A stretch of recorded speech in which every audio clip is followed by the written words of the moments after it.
আসসালামু আলাইকুম রহমতুল্লাহি হোম রেসিপি ইউটিউব চ্যানেলের পক্ষ থেকে কার্যকরী একটি দারুণ একটি ভিডিও নিয়ে আপনাদের সকলের মাঝে হাজির হলাম। আশা করছি পুরো ভিডিওটি দেখবেন। আপনাদের সকলের প্রতি অনুরোধ থাকবে আমাদের চ্যানেলটিকে সাবস্ক্রাইব করে বেল আইকনটি বাজিয়ে রাখবেন। আপনাদের উপকার আসে এমন কিছু ভিডিও নিয়মিত পেয়ে যাবেন ইনশাআল্লাহ। ভিডিও শেষে স্ক্রিনে দেওয়া ফোন নাম্বার থাকবে, ইমো, হোয়াটসঅ্যাপ অথবা সরাসরি কলের মাধ্যমে আমাদের সঙ্গে যোগাযোগ করতে পারবেন। আজকের যে বিষয় সেটি হচ্ছে লতা হার্বাল। লতা হার্বাল স্কিন ক্রিম।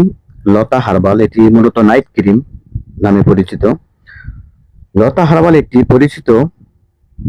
অতি পরিচিত একটি ক্রিম। এটি আপনারা কসমেটিকের দোকানে অনায়াসে পেয়ে যাবেন, এমনকি মুদি দোকানে পেয়ে যাবেন, ফার্মেসিতে পেয়ে যাবেন।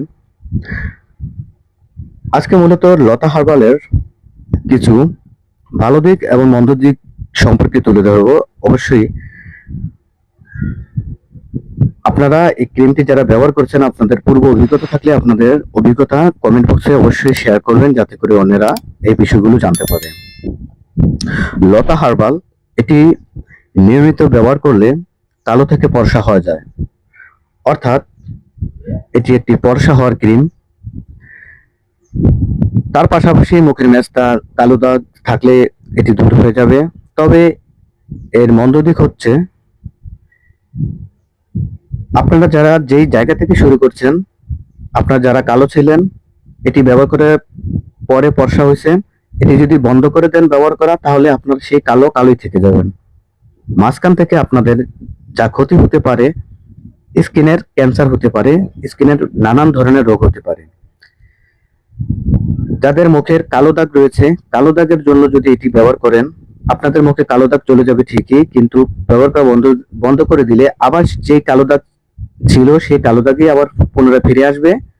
মাঝখান থেকে আপনাদের স্কিনে ক্যান্সার বা নানান স্কিনের সমস্যায় ভুগতে পারেন।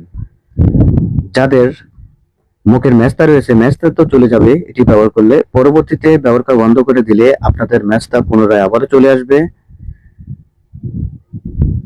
মাঝখান থেকে আপনাদের যা ক্ষতি হবে সেটি হচ্ছে আপনাদের সময় নষ্ট করা, আপনাদের টাকা নষ্ট করা, আপনাদের স্কিন নষ্ট করা। অবশ্যই আপনারা এই ধরনের ক্রিম ব্যবহার করার ফলে আপনারা সতর্ক হয়ে এটি ব্যবহার করবেন। আপনাদের ব্যবহার করার পূর্বে অবশ্যই আপনারা চিন্তা করবেন আসলে এই ধরনের ক্রিম ব্যবহার করা সমীচীন কিনা, কিভাবে ফর্সা হওয়া যায়, কিভাবে কালো দাগ দূর করা যায়। অবশ্যই ভালো ক্রিম খুঁজে